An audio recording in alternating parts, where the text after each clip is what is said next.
ಸೋತ ಬಳಿಕ ಇದೇ ಮೊದಲ ಬಾರಿಗೆ ಚನ್ನಪಟ್ಟಣಕ್ಕೆ ಎಚ್.ಡಿ. ಕುಮಾರಸ್ವಾಮಿ ಅವರು ಹೋಗ್ತಾ ಇದ್ದಾರೆ. ಇವತ್ತು ದಿಢೀರ್ ಚನ್ನಪಟ್ಟಣ ಪ್ರವಾಸವನ್ನ ಕೈಗೊಂಡಿದ್ದಾರೆ ಎಚ್.ಡಿ. ಕುಮಾರಸ್ವಾಮಿ. ನಿಖಿಲ್ ಸೋಲಿನ ಬಳಿಕ ಅಷ್ಟಾಗಿ ಎಲ್ಲೂ ಕಾಣಿಸಿಕೊಂಡಿರಲಿಲ್ಲ ಎಚ್.ಡಿ.ಕೆ. ಇಂದು ಇಡೀ ದಿನ ಚನ್ನಪಟ್ಟಣದಲ್ಲೇ ಇರಲಿದ್ದಾರೆ ಕುಮಾರಸ್ವಾಮಿ ಅವರು. ತೀವ್ರ ಕುತೂಹಲ ಕೆರಳಿಸಿದ ಕುಮಾರಸ್ವಾಮಿ ಚನ್ನಪಟ್ಟಣ ವಿಸಿಟ್. ಮೊನ್ನೆಯಷ್ಟೇ ಚನ್ನಪಟ್ಟಣದ ಅಭಿಮಾನಿ ಮನೆಗೆ ನಿಖಿಲ್ ಭೇಟಿ ಕೊಟ್ಟಿದ್ರು. ಜೆಡಿಎಸ್ ಸೋಲಿನಿಂದ ಆತ್ಮಹತ್ಯೆಗೆ ಯತ್ನಿಸಿದ್ದ ಅಭಿಮಾನಿ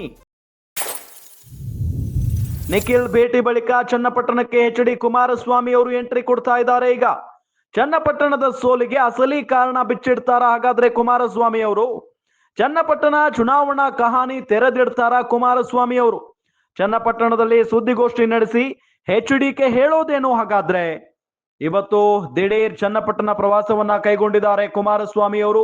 ನಿಖಿಲ್ ಸೋತ ನಂತರ ಕುಮಾರಸ್ವಾಮಿ ಅವರು ಮಾಯ ಆಗಿ ಹೋಗ್ಬಿಟ್ಟಿದ್ರು, ಎಲ್ಲೂ ಕೂಡ ಕಾಣಿಸಿಕೊಂಡಿರ್ಲಿಲ್ಲ. ಆದ್ರೆ ಈಗ ಸಡನ್ ಆಗಿ ಚನ್ನಪಟ್ಟಣಕ್ಕೆ ಭೇಟಿ ಕೊಡ್ತಾ ಇದ್ದಾರೆ. ಇವತ್ತು ಇಡೀ ದಿನ ಚನ್ನಪಟ್ಟಣದಲ್ಲೇ ಇರ್ತಾರೆ ಕುಮಾರಸ್ವಾಮಿ ಅವರು.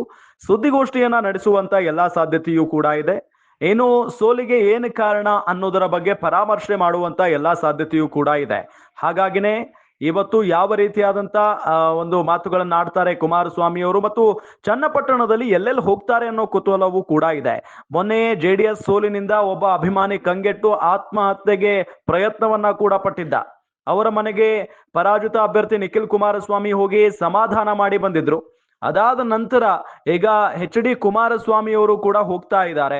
ಮೇ ಬಿ ಅವ್ರ ಮನೆಗೆ ಹೋಗುವಂತ ಸಾಧ್ಯತೆ ಇದೆ, ಧೈರ್ಯ ತುಂಬಿ ಬರುವಂತ ಸಾಧ್ಯತೆ ಇದೆ. ಇದರ ಜೊತೆಗೆ ಕಾರ್ಯಕರ್ತರನ್ನ ತಮ್ಮಲ್ಲೇ ಉಳಿಸಿಕೊಳ್ಳುವಂತ ಕರ್ತವ್ಯವೂ ಕೂಡ ಇದೆ, ಜವಾಬ್ದಾರಿ ಕೂಡ ಇದೆ. ಯಾಕೆಂತ ಹೇಳಿದ್ರೆ ಇಡೀ ರಾಮನಗರ ಜಿಲ್ಲೆಯಲ್ಲಿ ಎಲ್ಲೂ ಕೂಡ ಈಗ ಜೆಡಿಎಸ್ ಪಕ್ಷ ಇಲ್ಲ.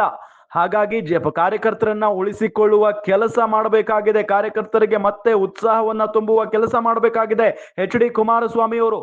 ಹಾಗಾಗಿನೇ ಎಚ್.ಡಿ. ಕುಮಾರಸ್ವಾಮಿ ಕಂಗೆಟ್ಟು ಕೂತು ಬಿಟ್ರೆ ಇಲ್ಲಿ ಕಾರ್ಯಕರ್ತರು ಕೂಡ ಎಲ್ಲೋ ಒಂದ್ ಕಡೆ ಸೈಲೆಂಟ್ ಆಗಿ ಹೋಗ್ಬಿಡ್ತಾರೆ. ಮತ್ತೆ ಬೇರೆ ಪಕ್ಷದ ಕಡೆಗೆ ಮುಖ ಮಾಡುವಂತ ಸಾಧ್ಯತೆಯೂ ಕೂಡ ಇರುತ್ತೆ.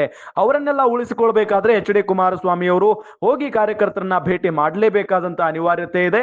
ಆ ಕೆಲಸಕ್ಕೆ ಇವತ್ತು ಹೋಗ್ತಾ ಇದ್ದಾರೆ ಅಂತಾನೆ ಹೇಳ್ಬಹುದು. ಜೊತೆಗೆ ಪ್ರೆಸ್ ಮೀಟ್ ಮಾಡುವಂತ ಸಾಧ್ಯತೆ ಇದೆ. ಹಾಗಾಗಿನೇ ಚನ್ನಪಟ್ಟಣದಲ್ಲಿ ಸುದ್ದಿಗೋಷ್ಠಿಯನ್ನ ನಡೆಸುವಂತ ಸಂದರ್ಭದಲ್ಲಿ ಎಚ್.ಡಿ.ಕೆ ಹೇಳೋದೇನು ಅನ್ನೋದು ಈಗಿರುವಂತ ಕುತೂಹಲದ ಪ್ರಶ್ನೆ.